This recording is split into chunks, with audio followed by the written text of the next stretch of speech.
Olá pessoal, eu sou o professor Alexandre Nuanda de História e hoje é um dia muito especial porque nós vamos falar com um dos maiores historiadores brasileiros, um cara que me influenciou demais a minha geração de historiadores, e a gente vai ter esse papo com ele aqui hoje sobre cinema, sobre história, sobre como os filmes contam a história do nosso país, a história do mundo, como eles podem ajudar a gente a conhecer um pouquinho a história. Seja muito bem-vindo, professor Marcos Napolitano. Eu que agradeço, Alexandre, agradeço também o convite do Brasil Escola. Prazer estar aqui com vocês, conversar com os professores, né, que é uma coisa sempre muito importante e legal. A gente renova nossas pautas e nossos olhares, né, porque às vezes ficamos muito isolados aí na pesquisa, embora a nossa vida também na universidade é muito sala de aula, né, então também não é tão estranho assim. Sempre, né? E eu queria até te perguntar isso, como você se interessou por ser historiador e professor, essas profissões que a gente compartilha, como você chegou na conclusão, não vou ser jogador de futebol, vou ser Olha, professor eu de gostava história. muito de jogar bola, mas era Aí. grosso, famoso grosso. Eu adorava, sempre futebol é uma paixão Uhum. antiga na minha vida, como torcedor. Atualmente, infelizmente, como sofredor, não como É, torcedor. torce para qual time? Eu torço para o grande tricolor, né? Uau, São Paulo Futebol Clube, mas que é um grande tricolor que é grande para historiadores, né? Porque as aí, glórias ó, estão para muito no história, passado, né? exato. Mas eu continuo gostando muito. Mas, enfim, eu sempre gostei muito eu sempre gostei muito de história, né? Não é Uhum. aquele papo furado de eu nasci historiador, não é isso que a gente Uhum. escreve nos É. memoriais, mas eu sempre gostei muito, ah, desde que era criança, me interessei muito por essa área, mas nunca pensei em me profissionalizar. E no ensino médio eu sabia que era humanas, né? Coisa. Uhum. Eu não sou aquele historiador que não entrou em engenharia, né? Eu sempre gostei mesmo de humanas. Mas estava entre jornalismo, gostava muito de jornalismo, de crítica cinematográfica, então tem uma É, paixão antiga então, também, né? já explica muita coisa, né? Exatamente. Eu queria pensei assim, segundo, terceiro ano do ensino médio, em fazer cinema, né? Mas Uhum. mais voltado para crítica. Só Olha que é um só. curso difícil, né? Porque ele é integral, né? Ele era Uhum. diurno e integral, e aí já trabalhava, estudava à noite, então não dava. Então ficou assim, história, psicologia, jornalismo, crítica, cinema, mas aí, enfim, a vida se impôs, a realidade se impôs, então das minhas paixões eu escolhi a mais viável, né, também para fazer uma universidade, que era história. E E trouxe tudo isso no seu trabalho sem também, isso que é querer, não foi legal, nada né? muito planejado, não, mas a Uhum. paixão por cinema é antiga. Uhum. Eu tive o azar de viver sob uma ditadura militar, mas eu tive a Uhum. sorte de, quando comecei a me tornar cidadão ali pelos 16 anos, um pouco mais interessado nas coisas, foi aquela leva de filmes liberados que Uhum. ficaram proibidos durante anos, né? Final dos anos 70, começo dos anos 80. Então ali eu me consolidei como cinéfilo, mas Ah. foi outra coisa. Vi vários filmes super legais, né? Assim, Laranja Mecânica, a gente podia entrar Uhum. sem ter que provar que tinha 18 anos, né? Tinha 17, mas eu consegui entrar. Laranja Mecânica, Batalha de Argel, Estado de Sítio, quer dizer, aqueles filmes que a gente ouvia falar mas nunca tinha visto, né? Por conta da censura. Uhum. E aí foi uma leva muito importante, Z, né? Então Uhum. essa paixão pelo cinema se consolidou aí. Esses clássicos aí que, vamos dizer assim. Clássicos do cinema político, né? Uhum. E assim, e até hoje eu tenho muita dificuldade de ver filme em telinha, né? Em televisão eu já tenho dificuldade, imagina no computador, imagina no celular, quer Ah, é dizer, impossível. para mim É. cinema é telão, Para mim tem um também. vício de geração aí, enfim. Mas foi isso. Aí Diferenciado. eu entrei no curso e assim, não sabia muito se eu queria ser professor ou não, sempre gostava de história, né? Uhum. E as coisas foram acontecendo. Eu trabalhava em outra área, eu trabalhava em escritório, né? Então, era uma coisa, mas a paixão pela história estava lá. E só depois, realmente, do final do curso, é que eu comecei a me envolver com dar aula para ensino médio, tive Uhum. uma breve experiência e logo entrei no ensino superior, né? Então o professor veio como consequência, né? Exatamente, não era um projeto, Educação. nada disso, mas era uma coisa que foi acontecendo e, principalmente, depois da graduação, Uhum.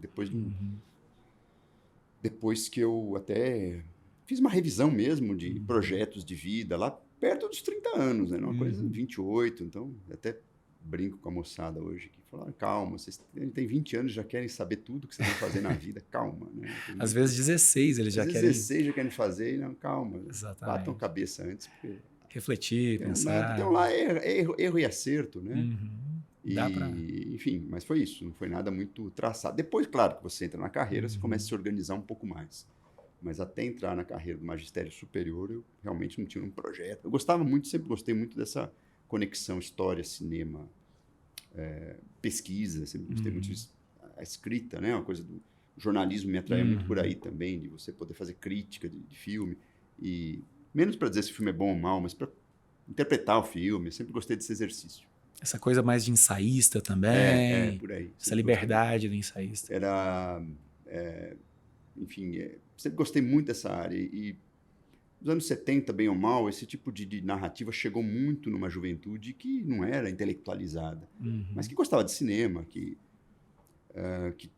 gostava de ler jornal todo dia. Então foi um período interessante de formação, talvez o último capítulo da nossa cinefilia, né? Ah, sim. Cineclubes também eram fortes ainda naquela época, isso ajudou muito a me formar, sobretudo na universidade, né? Enfim. Então, eu queria falar sobre isso. Como é que, dessa paixão pelo cinema, que agora acho que já dá para a gente entender um pouco mais, você é um apaixonado pelo cinema, e historiador, e pesquisando, como você começou a pesquisar cinema e educação, né? Porque a utilização do cinema na educação. Eu acho que começou na própria universidade, né? Algumas disciplinas usavam filmes, né? Na universidade mesmo. Também eu me formei nos anos 80, no comecinho dos anos 80, né? E foi uma época muito interessante para a educação pública, porque por conta do fim da ditadura, os jovens queriam atuar. E a atuação também se dava pela educação e pela educação pública. E eu tive excelentes referências, né? Professores que discutiam isso, né, na sala de aula. Já utilizavam bastante. Já utilizavam, pelo menos foi aquela moda, aquela febre de buscar novas linguagens, né? Para chegar no aluno.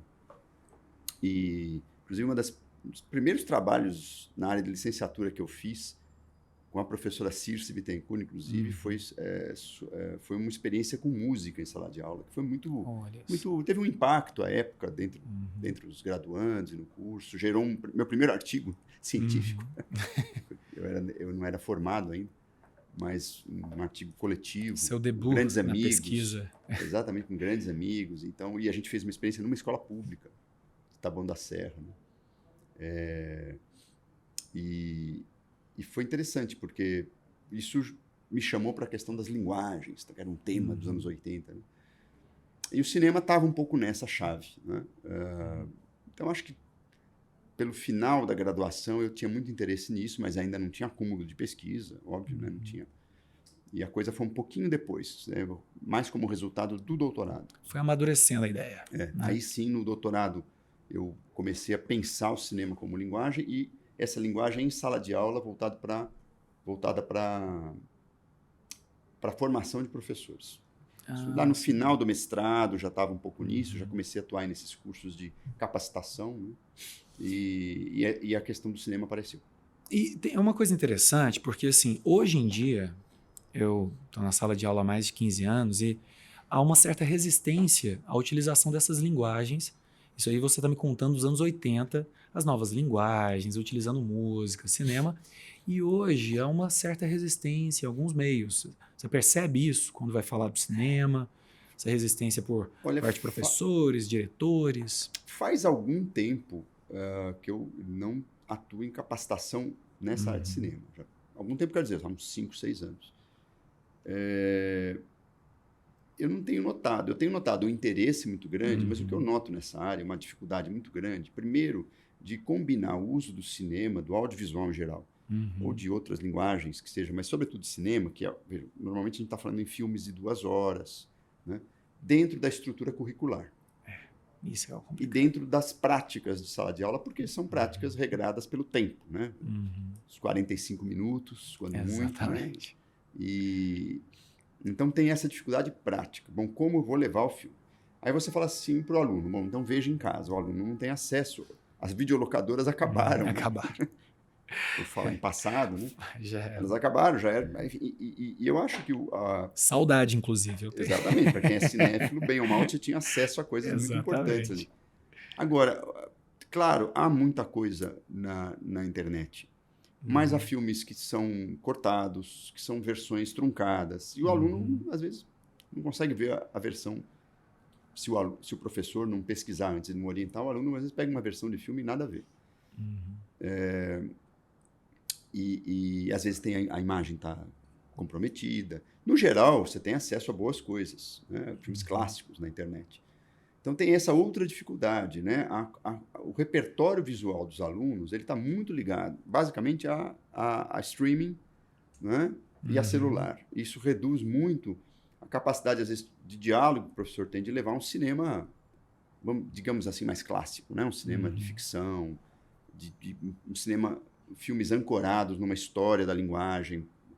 Então, hoje há muita demanda pelo uso de séries, por exemplo, né? Sobretudo de streaming, né? Que séries é uma possibilidade, embora eu ache que, do ponto de vista da linguagem audiovisual, são um pouco ambíguas, porque elas são um tanto quanto conservadoras do ponto de vista da linguagem, mas muito boas enquanto dramaturgia e roteiro. Então, o professor tem uma possibilidade de trabalhar. Agora, o cinema mesmo, o filmão, né? O cinemão, filmão né? clássico. Ou as vanguardas, né? Eu noto uma certa dificuldade, sim. E há esse problema prático de onde é que eu vou encaixar. Né? Eu sempre sugiro que o professor pense no cineclube, na escola, ou então em um projeto escolar mesmo, você fazer uma mostra de filmes. Às vezes é melhor do que você ficar lá tentando encaixar na tua disciplina, ou então negociando com o seu colega para ele emprestar uma aula para você, para caber um filme de 2 horas. Legal, dá para fazer isso. E às vezes é legal você fazer uma mostra, um projeto cultural, e depois pegar um trecho do filme assistido nesse projeto e levar para a sala de aula, um trechinho, mas com o aluno já tendo visto a obra, né? É uma possibilidade, porque realmente não é só uma resistência metodológica, talvez até exista, mas há também uma resistência, uma dificuldade prática. Né? Prática. E pensando no lugar do aluno agora, que falando aí, eu estou pensando como que o aluno poderia utilizar o cinema para enriquecer a visão dele de história, como é que ele pode fazer isso sem ser... Porque há vários problemas, né? Ele precisa entender a diferença entre o que ele está vendo, o que é ficção, o que é realidade. Como é que você orienta o aluno que gosta de história e gosta de filme? Como é que ele pode fazer?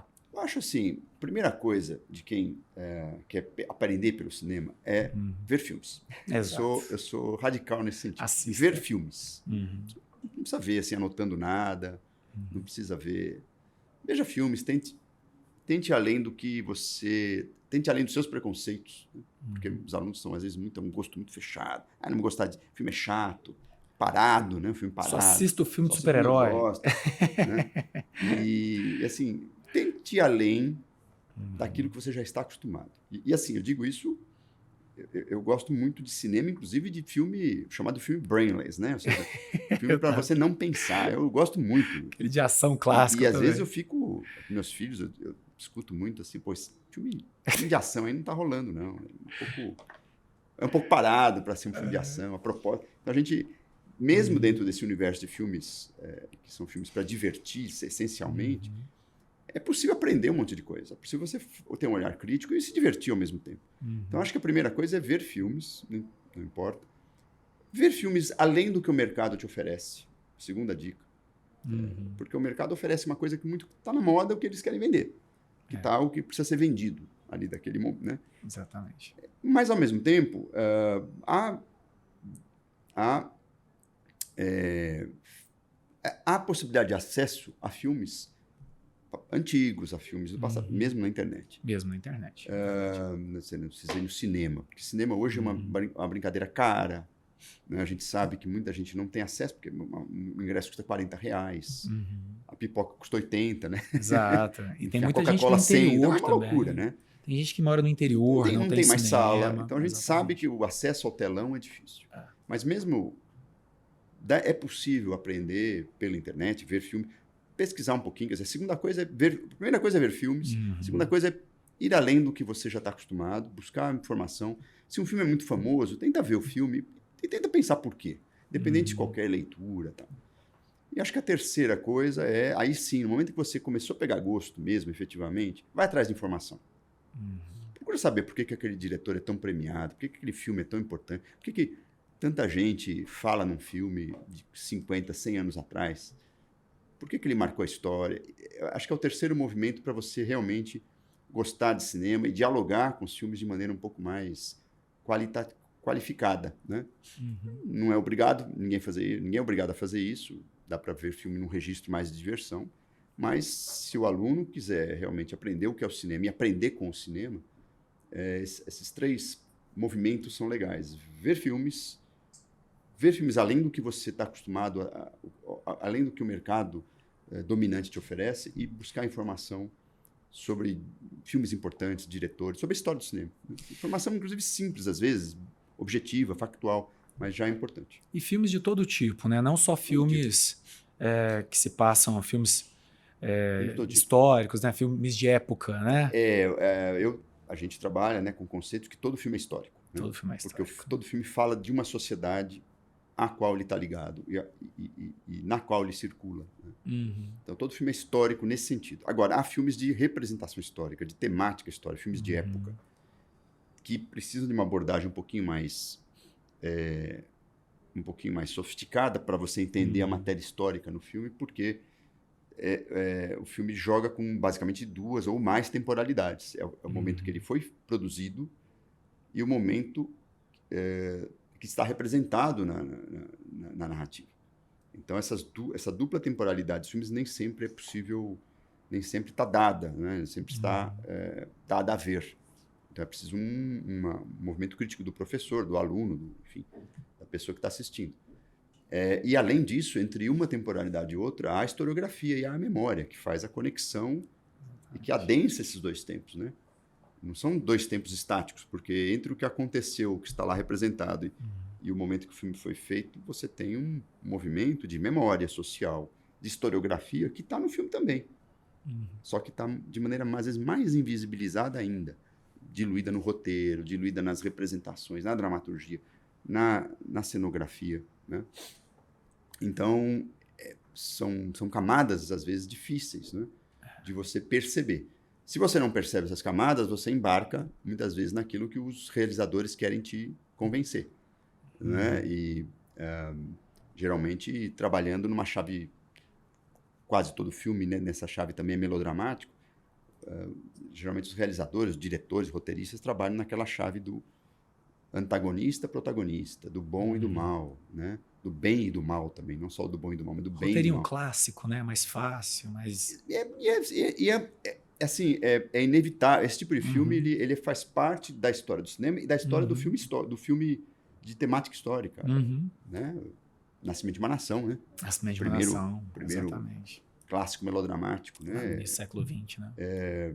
Que inventou uma linguagem moderna do cinema melodramático, já é um filme de representação histórica. Né? Já. E se você for pensar os grandes clássicos do cinema, né? Cabiria, né? Napoleão, são filmes, né? A Paixão de Joana d'Arc, são grandes clássicos de filme, lá ainda quase na passagem do cinema mudo para o cinema silencioso, são filmes históricos. Sim. E aí, claro, nos anos 50, grandes produções bíblicas, quer dizer, isso levava multidões ao cinema. Grandes produções, até hoje, né? Você tem muita produção histórica, é um filão importante. Então, a dificuldade tanto para professores mesmo, quanto para os alunos, você perceber essas camadas. Isso precisa pesquisa, leitura, não é uma coisa, né, assim espontânea, né? Eu, quando perguntei, eu lembro, meus alunos perguntam muito dos filmes, o que tem de verdade, né? O que é verdade histórica, né? Filmes sobre a Grécia Antiga, por exemplo, né? E que aí você olha ali, historicamente tem pouca coisa, né? Então, para o aluno, o que você recomenda? Ele procurar o professor, ele procurar informação, para ele não informação, mas também eu sempre recomendo para professores e alunos saírem desta pergunta do que é verdade e do que não é, porque tudo é mentira. Exato. Isso é tudo... Não é porque a história é mentira, ou porque a historiografia, é uma ficção, não é, né? mas porque o filme não tem compromisso Exatamente. em verdade, em te contar uma verdade histórica ou uma análise histórica mais acurada. O filme não tem esse compromisso, nenhum filme tem. Né? Há filmes que buscam mergulhar mais no debate, então são mais interessantes do ponto de vista crítico. Mas nenhum filme, a rigor, tem compromisso com isso, não deve ter. Né? Então eu brinco que tudo é mentira. O que é verdadeiro no filme? É exatamente essa mentira. É o anacronismo. Professores e alunos têm que aprender a valorizar o anacronismo, a falsificação, e não cobrar necessariamente do filme que fala a verdade, mas ele, no trabalho historiográfico de sala de aula, separar, isso aqui não existiu. Esse personagem era de outro jeito. Esse fato não ocorreu. Não era bem assim, né? Esse personagem teve um outro papel que no filme não aparece. E ao invés de ficar lá cobrando, mostrando a verdade, se contrapondo ao filme, o mais produtivo é por que esses realizadores, esse diretor, esse roteirista, esse produtor distorceu a história neste momento histórico. O que essa distorção me informa sobre o momento que o filme foi feito? E não o filme como túnel do tempo neutro para chegar no passado. Isso, eu acho que, metodologicamente, a gente tem que superar isso. É ainda muito forte isso na área de história. Mesmo entre historiadores que trabalham até com cinema. Isso não aconteceu. Mas, pelo menos na pesquisa acadêmica, esse método já está muito superado. E ele precisa entrar, né, e acho que já está entrando, na sala de aula do ensino básico. De pensar o anacronismo, pensar a falsificação, pensar a distorção, a fantasia, não como um problema, um impedimento ao aprendizado com o filme, mas como exatamente o ponto de partida que você vai trabalhar aquela fonte. O filme é uma fonte histórica. Exato. É uma fonte que fala da época que ele foi produzido. Da época que o produziu, da sociedade que o produziu. Agora, a maneira como essa sociedade se relaciona com o passado muda muito. A gente sabe disso. E isso se reflete também nos filmes. Um filme sobre a Guerra de Secessão dos anos 10 do século XX, um filme sobre a Guerra de Secessão hoje, às vezes reproduzindo o mesmo evento, serão filmes muito diferentes. E não é porque a historiografia não consegue saber o que foi a Guerra de Secessão, mas é porque os filmes dialogam com o seu presente. Exato. Com perguntas e demandas colocadas pelo público contemporâneo. Né? Então, acho que isso precisa chegar em sala de aula. É fundamental que o professor pare de ficar brigando com a falsidade, o anacronismo. É interessante como ponto de partida, porque a identificação do anacronismo e da falsidade é muito importante. Porque não é assim, tudo vale. Mas a análise do filme tem que superar isso. Sim. Né? São 3 tempos, né? Você está olhando para aquele filme ali no passado, o outro tempo que ele está mostrando, e aquilo ali é uma fonte, né? Aquele filme é uma fonte para você entender os valores daquela época. E a historiografia também, porque muitos filmes incorporam debates historiográficos, incorporam a memória social.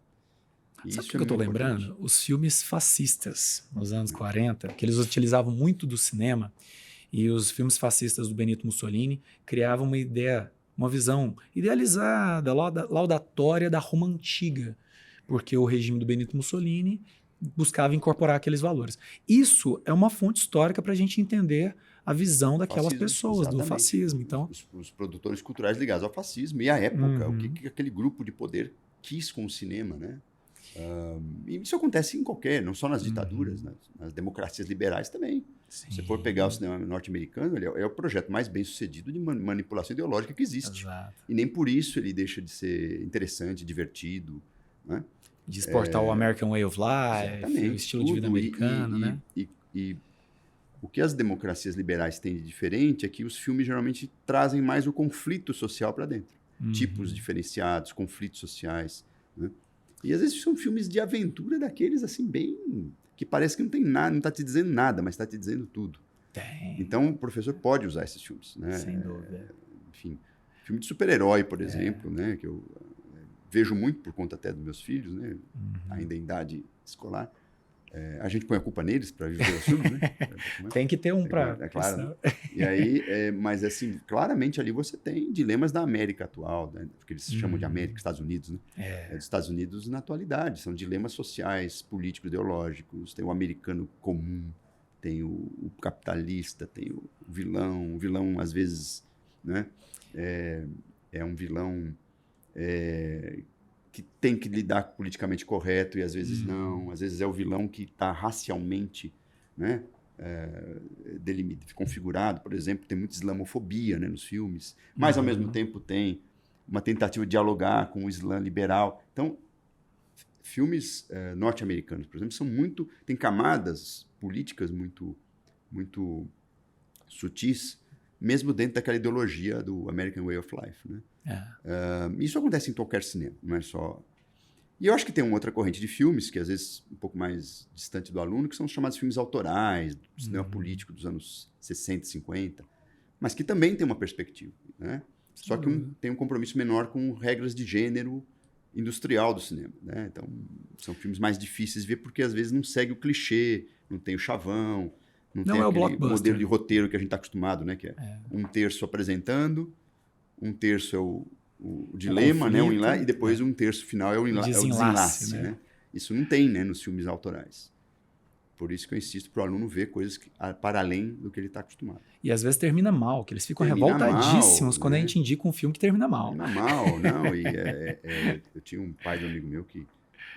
se morresse o herói no filme, no meio do filme, ele desligava. Eu falei, por que eu vou ver? Para que eu vou ver esse tipo? Porcaria de filme, né? Não deixa de ter uma razão, né? Exatamente. Estou aqui assistindo para ver uma saída para as coisas. O sujeito que vai me dizer onde é que está a saída para o mundo morre. Fim de semana querendo ficar tranquilo, né? Pô, que é isso? Falando dos blockbusters, que hoje, né, os maiores blockbusters são aqueles filmes de super-herói, da Marvel, da DC. E também, você me falando aí sobre essa, que tem uma profundidade, eu estava pensando justamente sobre isso, né? A primeira revistinha do Capitão América é ele dando um soco na cara do Hitler, né? Os Estados Unidos na Segunda Guerra Mundial. O Batman, que surge nos anos 70... era a época da crise do capitalismo americano, crise depois urbana, né? Aquelas duas crises do petróleo, aí estagflação dos Estados Unidos, aquela coisa dos anos 70.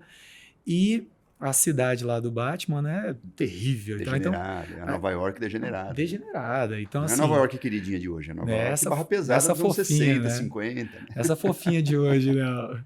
Então, tudo isso é fonte histórica, né? Mostra que, por mais que seja uma coisa, não tinha esse objetivo, mostra isso. E eu queria falar um pouco também sobre a questão que, já que a gente até introduziu esse assunto, o papel de uma filmografia e alguns até em forma de documentário, com um certo revisionismo histórico, muito em função da ditadura, aquela coisa até do negacionismo histórico, né? Como é que a gente analisa isso como fonte também? Como é que o aluno pode se proteger desse tipo de confusão que chega para a cabeça deles, né?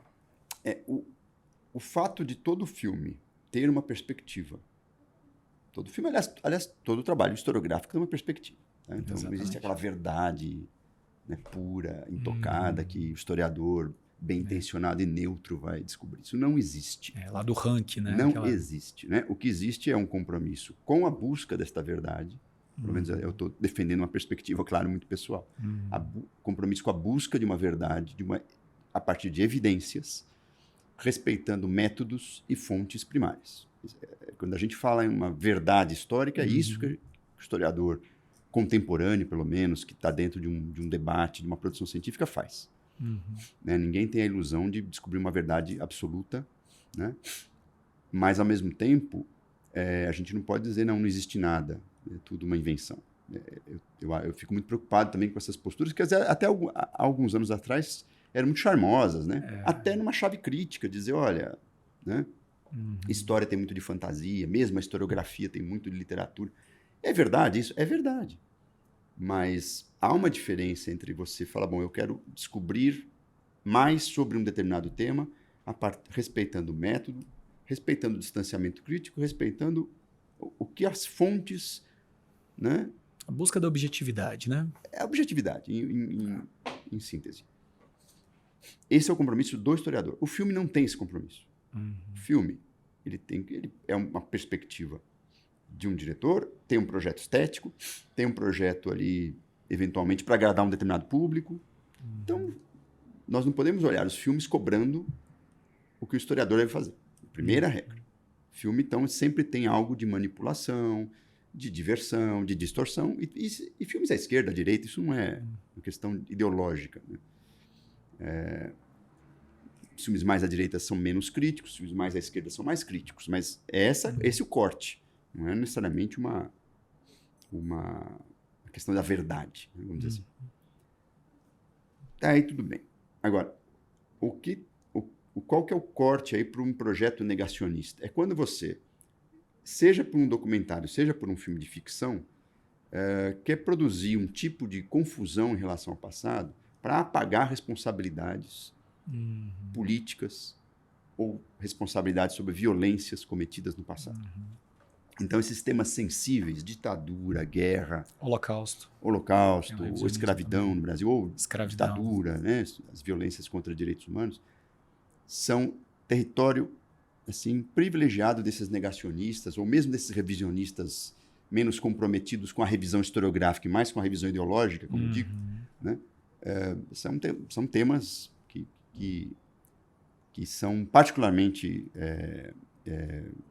foco desse tipo de discurso negacionista, né? E muitas vezes isso também tem chegado no audiovisual, com menos intensidade, né? Mas é mais comum que as cinematografias muito fortes, muito industrializadas, muito vigorosas, como, por exemplo, cinematografia europeia ou mesmo estadunidense, esse tipo de debate é muito presente. Né? Esse tipo de debate é muito presente. Há filmes mais à direita, mais à esquerda, né? Filmes que propõem discussões mais revisionistas. Há também um tipo de cinema militante que busca criticar o passado, as violências ocultadas, sobretudo filmes de diretores negros. Então, tem um debate muito intenso. O que o professor tem que sempre prestar atenção? Primeiro, sempre partir do princípio de que o filme não tem compromisso com verdade histórica. E valorizar as distorções e buscar quando são filmes mais críticos, quando são filmes mais conformistas. Isso é muito importante. Quando são filmes que buscam acomodar um determinado passado, ou então, assim, desviar, não é, o foco de uma crítica, né? Que está sendo demandada por movimentos sociais no presente. Então, isso acontece muito. Né? Por exemplo, nos anos 60, havia filmes hollywoodianos que defendiam a intervenção no Vietnã. E eram filmes patrióticos, de aventura, de guerra, mas que defendiam a intervenção no Vietnã como se fosse uma luta do bem contra o mal, né? Como se fosse, assim, um país indefeso, vítima do comunismo internacional. Então, você tinha muito isso nos anos 60, um pouco na chave que era, que era muito comum nos filmes sobre a Segunda Guerra. Né? Só que, obviamente, a Segunda Guerra, né? A luta contra o nazifascismo e contra tudo que significou é muito diferente da luta contra um país que, no fundo, ao fim e ao cabo, queria sua independência nacional. A gente pode não concordar com o projeto político que estava ali, mas a questão era outra. Um projeto de emancipação nacional. E uma superpotência com todo o seu aparato lutando contra guerrilhas camponesas. Exato. São coisas muito diferentes. O professor não pode falar, bom, é a mesma coisa. Né? Dependendo dele concordar com aquela ideologia que estava posta ali de libertação nacional. Isso é muito importante. Né? Então, esse é um ponto. Trabalhar sempre a distorção, o contexto e tal. E eu acho que tomar muito cuidado com documentários. Documentários, eles têm ainda, apesar também de toda a literatura sobre cinema alertar sobre isso, o documentário não fala a verdade, o documentário é uma perspectiva, o documentário tem o manejo do dispositivo, o manejo da linguagem por parte de um diretor, de um realizador, tem uma perspectiva. Qualquer documentário, à esquerda ou à direita, a questão não é ideológica, repito. O que você pode dizer que a direita quer menos crítica, a esquerda quer mais crítica, mas não é verdade ou mentira só. Né? E, claro, ao criticar uma visão, às vezes, dominante e que oculta conflitos, a esquerda uma perspectiva de esquerda pode te facilitar o acesso mais crítico ao passado. Mas não se trata de verdade e mentira. É muito importante que a gente tenha essa perspectiva, mesmo no documentário. Né? Agora, o documentário, muitas vezes, sobretudo documentários conservadores, tendem a dizer, esta é a verdade. Tudo que te ensinaram é mentira, esta é a verdade, acredite na gente. Descredibilizar o professor de história. Por exemplo, tudo que te ensinaram isso aqui é a verdade. Né? Exatamente. Então, tomar cuidado com essa abordagem do documentário que diz, eu falo a verdade. Já comece né? Desconfiando daí. Porque uma das reivindicações mais fortes de revisionistas e negacionistas é não, a verdade só está comigo. Né? Hoje, ninguém na área de história trabalha nessa perspectiva. O que a gente trabalha é com a perspectiva crítica, seja o professor, seja o historiador, nós trabalhamos com uma perspectiva crítica, mas não temos a pretensão de dizer a verdade. Né? O que a gente pode fazer é se aproximar de uma verdade histórica, repito, através do método, através de questões muito objetivas colocadas para as fontes. Fontes claras, né? E uma análise respeitando os limites que as fontes te impõem. Né? E tentando interpretar essas fontes de maneira eticamente, vamos dizer assim, mais acurada possível. O que eu quero dizer com isso? Que você pode fazer uma leitura também distorcida de fontes, claro, escondendo um monte de coisa. Sempre isso é um pouco inevitável, até porque as perguntas que você faz já te direcionam para as fontes. Isso é inevitável. Mas o problema é quando você, além dessas perguntas interessadas, você manipula suas fontes para esconder os conflitos do passado. Isso, para mim, é um problema sério que não envolve só questão metodológica, mas questão ética. Sim. Porque o objetivo da história é conhecer mais. Né? E eu trabalho com um tema muito sensível, né, que é a ditadura, e posso dizer para você e para quem estiver nos ouvindo que mesmo uma historiografia mais crítica e mais à esquerda entrou em conflito com a memória dominante da própria esquerda porque ela precisou enfrentar questões colocadas por fontes, colocadas por problemas, né, que muitas vezes não confirmavam uma memória das pessoas com as quais, ideologicamente, o historiador até se identificava. Sim. Né? A historiografia da ditadura, atualmente, ela colocou questões, historiografia acadêmica, questões muito sensíveis, muito complicadas, que a própria memória da esquerda tinha dificuldade de lidar. Por exemplo, o apoio popular ao golpe de 64. O apoio da sociedade a determinados momentos da ditadura. São temas difíceis para a esquerda lidar, duros, né? Professor lidar, né? Para quem é democrata lidar, na verdade. Né? A questão não é só a esquerda. Mas que precisa lidar. Mas que precisa ser enfrentado. Portanto, é uma balela. Não dá para usar outra palavra. Essa história de dizer que a historiografia acadêmica apenas confirma, né, a memória de uma certa esquerda e apenas quer manipular o aluno. Né? Isso é balela. Né? Por quê? Porque a historiografia que a gente tem hoje, inclusive nos livros didáticos, não confirma isso. É uma historiografia que já, em muitas vezes, entra em tensão com uma determinada memória. Exato. Quer o historiador goste ou não. Agora, o que a gente não pode fugir é de enfrentar essas questões, né? Por mais difíceis que sejam. Né? E até muito comum, porque há muitos revisionismos, né, e negacionismos que tentam pensar o que historiadores críticos dizem para usar, né, vamos dizer assim, aí sim para manipular, para dizer, tá vendo, a ditadura não foi tão ruim, a escravidão não foi tão ruim, porque afinal o escravo tinha escravo. Olha, os índios também colaboraram com os portugueses. Isso está na historiografia séria. Isso que é a questão delicada. Mas na maneira como ela é pensada e utilizada e manejada numa outra narrativa, ela não visa esclarecer mais sobre o processo conflitivo, e sim menos. E você falou, retirar responsabilidades. Exatamente. Eximir responsabilidades que não devem ser eximidas. Exatamente. Isso também aparece no cinema.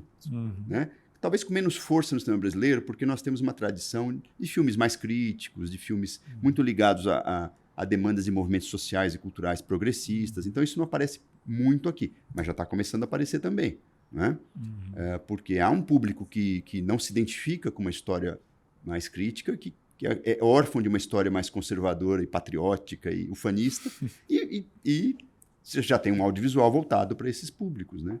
O que é legítimo, isso não é um problema. É um mercado, né? Mercado, eu não vejo problema nisso. O problema aí é esse audiovisual ser vendido como a verdade histórica. Aí o professor tem que ficar muito atento. E geralmente é vendido assim. Para encerrar, nós somos um canal de professores feito para alunos, né? Então, todos são professores que apresentam os conteúdos. Isso é uma coisa muito bacana no Brasil Escola.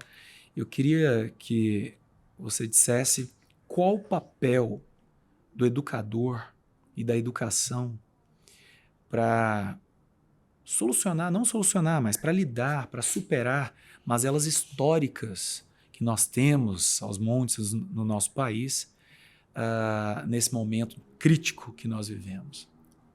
Olha, é até difícil falar nisso porque, assim, às vezes o pessimismo toma conta, né, de quem trabalha com educação, né? Exato. Porque parece que a roda não anda, né? É Sísifo, né? Exatamente. Ela anda contra a gente. Exato. Corre para A pedra cai da montanha em cima da gente. bastante. E aquela sensação de enxugar gelo. Porque quando a gente vê certos debates públicos, a gente fala, mas puxa, isso está tão já consolidado como pesquisa, como ensino, né? Mas esse assunto de novo. De novo. Aí você tem que falar a mesma coisa. Então, a primeira reação é o desânimo. Eu confesso que não é fácil. Por conta disso, não é...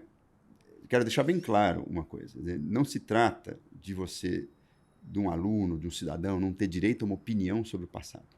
Isso é direito de todo mundo. O problema é quando essa opinião visa silenciar o conhecimento histórico. Aí nós temos um problema, porque isso se chama autoritarismo. Né? Exato. Quando um professor leva para a sala de aula um determinado tema, e aí eu acho que é fundamental a formação de professores dentro de parâmetros metodológicos, éticos. Ou seja, que eles tenham decoro profissional. Eventualmente, né, pode haver professores mais proselitistas, né, que confundem as coisas, mas isso se resolve na formação.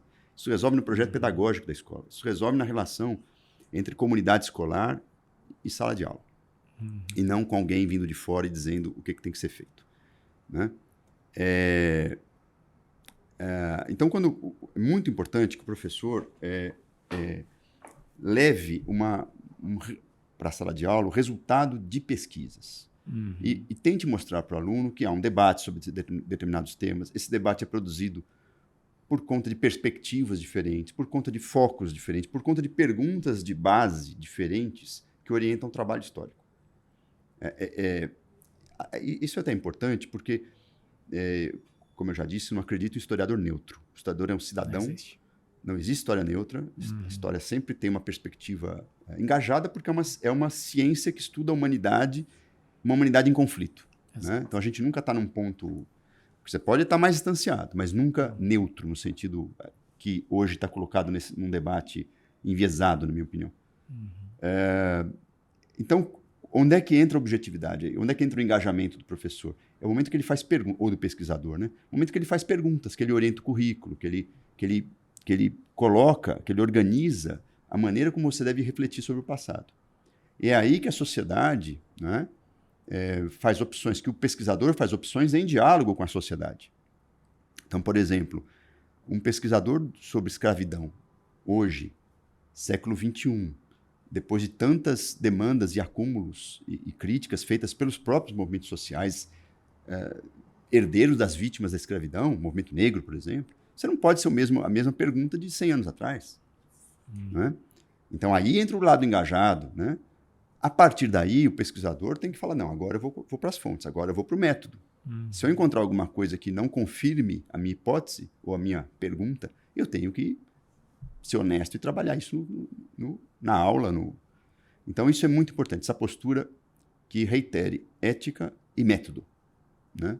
Como balizas para o trabalho historiográfico. Eu não tenho muita ilusão que a gente consiga, né,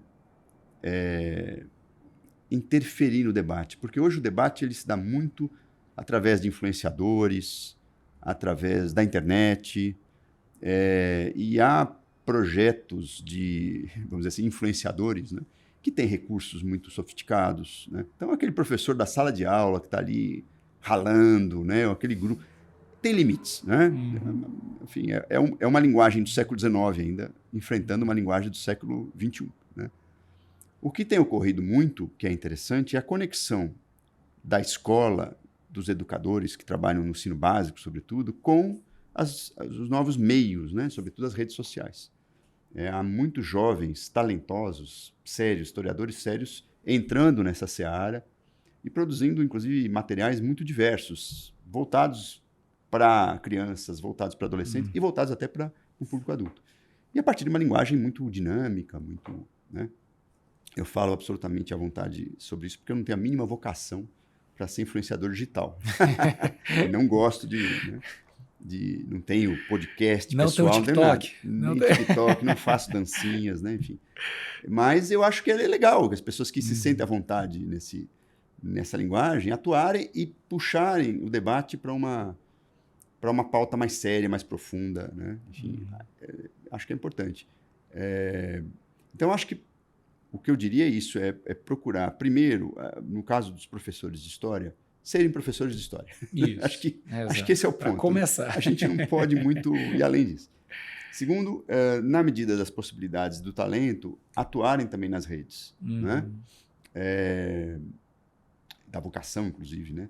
E procurarem também valorizar em sala de aula o debate, né? Porque, às vezes, a postura de um aluno que vem formado pelo negacionismo, por esse tipo de revisionismo mais agressivo e que quer ocultar o passado, às vezes é uma postura muito agressiva em relação ao professor. Mas eu acho que hoje deve fazer parte da formação docente saber lidar com essas situações. Claro. Porque, num certo sentido, por décadas, a área de história se acomodou, né, num certo sentido, né? Porque, enfim, falava um pouco sozinha, para si mesma, né? Íamos nos congressos, falávamos para os nossos pares, ou então o professor falava para os alunos e estava tudo assim mais ou menos acomodado. Tudo em família. Tudo em família. Né? Às vezes perspectivas mais interessantes, perspectivas às vezes excessivamente proselitistas, não é? Também temos que enfrentar essa questão, claro. né? Mas o fato é que essa zona de conforto acabou, né? Para o bem e para o mal. Ela acabou, porque a sociedade nos coloca hoje, até por conta desse debate muitas vezes descolado da pesquisa, ela exigiu que a área da história saísse dessa zona de conforto.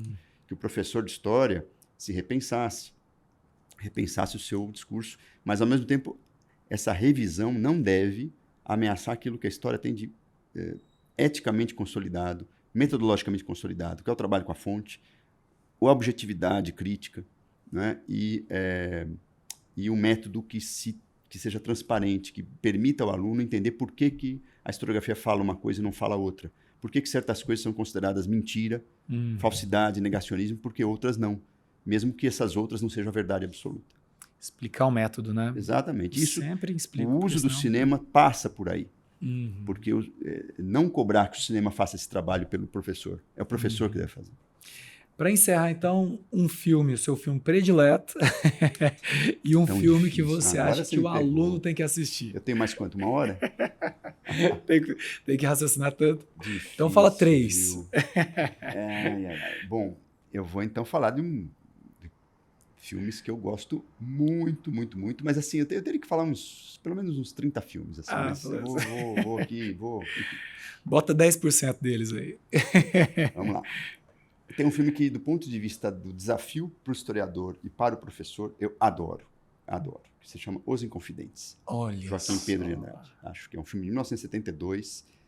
Eu sou muito fã desse filme, eu nunca pesquisei esse filme. Eu usei em sala de aula, usei alguns artigos, mas não pesquisei. Há pesquisadores que fizeram monografias, teses muito interessantes sobre esse filme.